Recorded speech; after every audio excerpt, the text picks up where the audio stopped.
Bapak Ibu Saudara-saudara yang Tuhan kasih, mari kita memasuki kebaktian rumah tangga pada saat ini dan kita akan mengawalinya dengan doa. Mari kita berdoa. Bapa di dalam surga, pada saat ini ya Tuhan, kami bersyukur kepadamu karena Kau begitu baik telah memberikan karunia yang terbesar dalam hidup kami, di mana Tuhan menyertai seluruh perjalanan hidup kami sampai pada detik ini. Pada saat ini kami bersatu hati dalam persekutuan kebaktian rumah tangga. Biarlah Tuhan yang akan memberikan pertolongan melalui Roh Kudus, agar ketika kami bersama-sama bersekutu bahkan mendengarkan firman-Mu bisa menjadi lauk dan bagi kehidupan kami sehari-hari. Dalam nama Yesus Kristus kami berdoa. Amin. Bapak, Ibu, Saudara-saudara yang Tuhan kasih, mari kita merenungkan firman Tuhan. Saya mengajak kita pada saat ini sesuai dengan agenda yang disampaikan oleh Majelis Sinode Gereja Kristen Pasundan, yaitu dari 1 Petrus 3 ayat 18 sampai 22. Demikian firman Tuhan. Sebab juga Kristus telah mati sekali untuk segala dosa kita.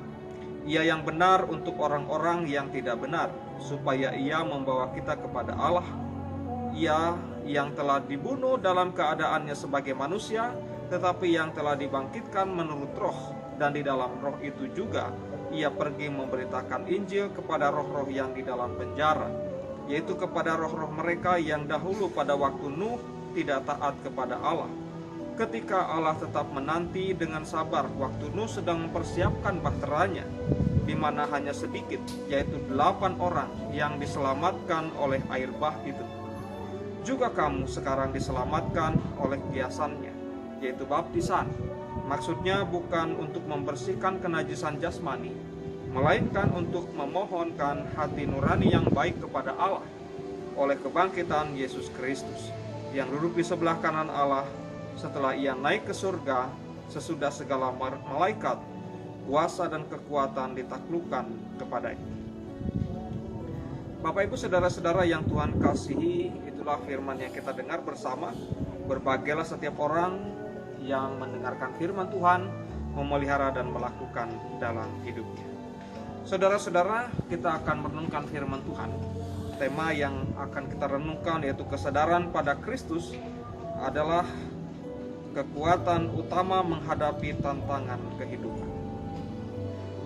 Bapak Ibu yang Tuhan kasih, kalau berbicara tentang tantangan kehidupan, maka rasa-rasanya semua orang mengalami tantangan itu bahkan sejak dalam kandungan orang tuanya atau kandungan ibunya. Kenapa saudara-saudara? Karena masih dalam kandungan orang tua pun tantangan terbesar bagi setiap manusia itu ada atau dialami. Bagaimana seorang manusia di dalam kandungan seorang ibu harus berjuang untuk bisa terlahir ke dalam dunia. Bapak, Ibu, Saudara-saudara, begitu juga tantangan kehidupan yang lainnya yang kita bisa alami setiap hari, setiap waktu, bahkan tidak pernah kita prediksi kapan itu akan datang menimpa kita. Nah, berbicara tentang tantangan hidup, banyak juga perspektif atau pandangan orang tentang tantangan hidup ini. Nah, Bapak, Ibu, Saudara-saudara, saya akan mengajak kita untuk memahami tentang tantangan hidup ini, misalnya dengan air, air yang mendidih. Kalau ibaratkan air yang mendidih, maka saudara-saudara, tantangan kehidupan itu adalah sesuatu yang seharusnya bisa mengolah atau membuat sesuatu menjadi hal yang lebih bermanfaat. Kenapa dikatakan air mendidih? Karena air mendidih mengisyaratkan bahwa sebagai sesuatu yang matang atau air yang matang, air yang bisa menyehatkan, begitu ya, air yang mendidih itu. Berbalikan dengan air yang tidak dimasak atau air yang tidak mengalami proses pemanasan, maka tidak jarang kemudian bisa menyebabkan kita menjadi sakit.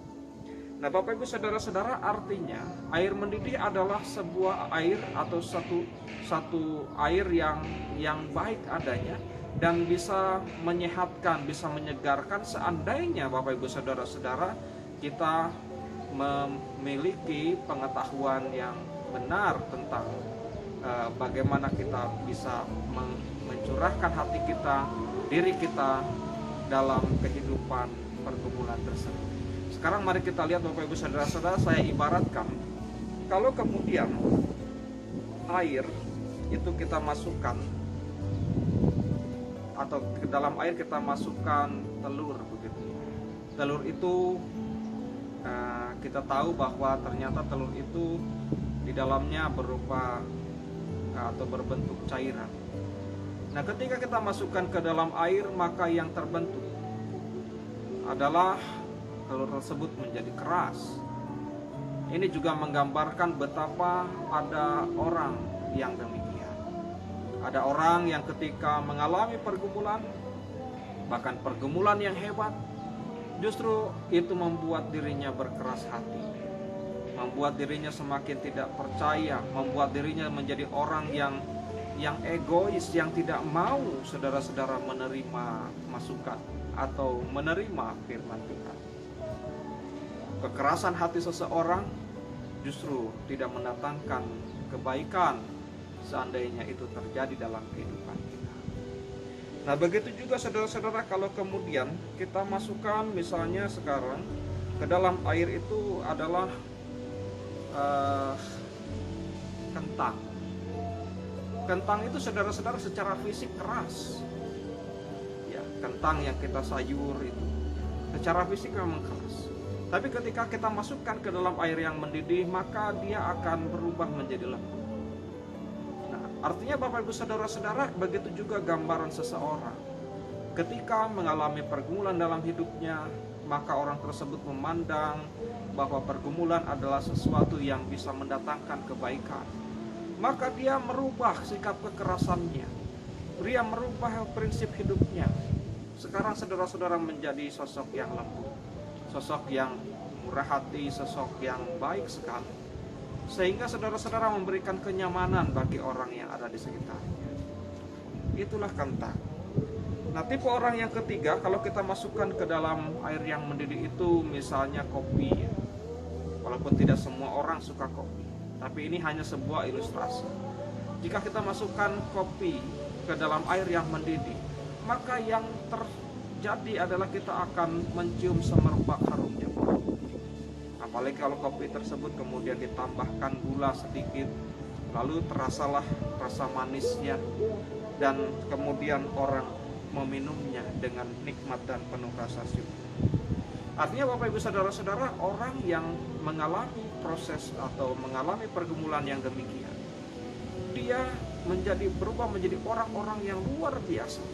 Tidak hanya menjadi lembut, tetapi juga menimbulkan kesan yang wangi, yang harum, yang bisa dinikmati, yang benar-benar bisa membuat orang menjadi sangat bersyukur di dalam kehidupannya. Nah, Bapak Ibu Saudara-saudara, itulah yang namanya pergumulan. Dan surat 1 Petrus ini adalah surat yang dinamakan sebagai surat penggembalaan atau surat pastoral yang ditujukan kepada jemaat di Asia Kecil. Nah, Bapak Ibu Saudara-saudara yang Tuhan kasih, mereka adalah sebelumnya adalah orang-orang yang belum percaya kepada Kristus. Dan karena itulah kehidupan mereka atau pola hidup mereka adalah penuh dengan sikap hedonis atau sikap yang pesta pora, hawa nafsu, kemabukan, dan lain-lain. Nah, menarik Bapak Ibu Saudara-saudara, sejak kemudian mereka dibaptis, artinya di situ ada pertobatan, maka disitulah kemudian mereka berbalik. Yang tadinya berada dalam hidup yang demikian, sekarang mereka hidup di dalam kehidupan yang lebih baik menurut Petrus. Bahkan disinilah kemudian diingatkan oleh Petrus bahwa perubahan kehidupan mereka itu kenapa? Karena Kristus, saudara-saudara, yang sudah mengampuni dosa mereka, karena Kristus yang sudah mati buat mereka. Meskipun Bapak Ibu Saudara-saudara, kematian Kristus adalah kematian karena dibunuh oleh manusia, tetapi itu tidak jadi soal, kata Petrus. Kematian Kristus adalah kematian yang menyelamatkan. Nah, Bapak Ibu Saudara-saudara yang Tuhan kasihi, kematian Kristus ini kemudian dibandingkan atau disandingkan dengan Nuh. Kenapa dengan Nuh? Karena saudara-saudara yang Tuhan kasihi, artinya bahwa Nuh Nuh ini bekerja membuat bahtera karena Bapak Ibu Saudara-saudara dia memiliki ketaatan. Ini yang mau diungkapkan oleh Petrus kepada jemaatnya. Jadi seandainya Nuh ini tidak taat kepada Allah, tidak mungkin bahtera itu bisa tercipta atau terjadi. Nah, begitu juga Bapak Ibu Saudara-saudara dalam kehidupan umat yang percaya, bahwa seharusnya umat ketika berada di dalam pergumulan, ketaatanlah yang seharusnya diutamakan. Ketaatan kepada perintah Allah, sebab di sana dia akan menemukan solusi. Tuhan tidak mungkin Bapak Ibu Saudara-saudara membiarkan seseorang berada di dalam pergumulan terus-menerus. Nah, Bapak Ibu yang Tuhan kasih, bagaimana ketaatan itu bisa berlaku?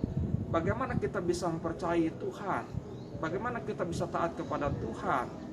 Nah, kemudian Petrus mengatakan bahwa kita menjadi orang yang percaya kepada Tuhan jikalau kita dibaptis. Nah, saudara-saudara, maksudnya di sini adalah Tuhan menginginkan kita untuk membersihkan diri. Karena baptis itu identik dengan penyucian, membersihkan secara secara jasmani, ya, secara rohani, dan itu dilakukan oleh Roh Kudus. Jadi penyucian ini Bapak Ibu Saudara-saudara akan mendatangkan kebaikan di dalam kehidupan kita sebagai orang yang percaya kepada Kristus. Jadi sebuah ketaatan itu pasti akan terjadi jikalau kita menerima penyucian atau baptisan itu. Nah, jadi Bapak Ibu Saudara-saudara yang Tuhan kasih, pada kesempatan kebaktian rumah tangga sore hari ini atau pada hari ini, kita diingatkan bahwa ternyata untuk menjadi orang-orang yang tangguh di dalam kehidupan kita, jangan salah bersandar Bapak Ibu Saudara-saudara. Kita harus bersandar kepada Kristus, karena Kristuslah yang sanggup menolong kehidupan kita sekalian. Terpujilah Bapa di surga, dan biarlah Tuhan yang akan menolong kita bersama. Amin. Bapak Ibu Saudara-saudara yang Tuhan kasih, saya mengajak kita untuk berdoa. Bapa dalam surga, terima kasih untuk firman yang boleh kami terima, dan biarlah dengan kekuatan dari Tuhan, firman Tuhan sanggup menjadi pedoman dalam hidup kami, bahkan menolong kami untuk menghadapi segala pergumulan yang terjadi. Pada dalam surga, jadikanlah kami sebagai orang-orang yang sanggup berpikir secara positif, bahkan merubah diri ke arah yang baik ketika mengalami pergumulan. Dalam nama Tuhan Yesus Kristus kami serahkan seluruh pergumulan kehidupan kami, dan hanya Engkaulah yang kami andalkan untuk bisa menolong kami menghadapinya. Dalam nama-Mu kami berdoa. Amin. Bapak Ibu Saudara-saudara yang Tuhan kasih, mari kita terima berkat Tuhan. Kasih karunia damai sejahtera dari Allah Bapa, Tuhan kita Yesus Kristus menyertai dan memberkati kehidupan kita sekarang sampai selama-lamanya. Amin.